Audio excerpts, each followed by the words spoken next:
Happy Working Out Wednesday. Today we're going to work on the alternate B flat fingering. We'll use our thumb and register key on our left and our pointer finger, and then on our right hand we'll use that pointer finger again. It sounds like this.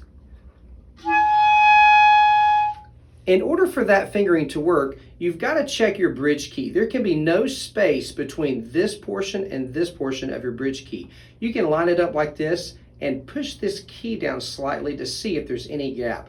It's really important that you're able to play that alternate B flat, especially for the high school students as you work on your lyrical etude. Measure number 20. We'll start this series of triplets with the normal B flat,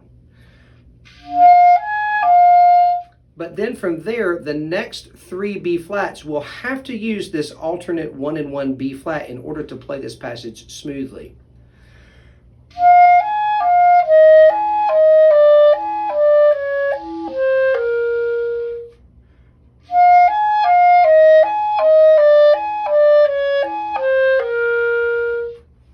Important that you're able to execute that. Now, middle school students, that's a great fingering for you to go ahead and learn. We can execute that during our B flat major scale, the arpeggio.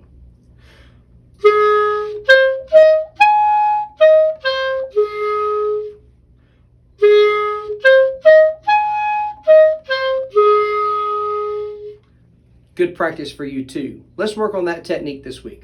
I would love to help you as you prepare for your All-State audition.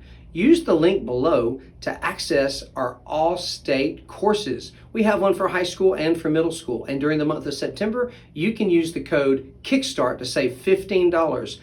I would love to help you get ready for your All-State audition.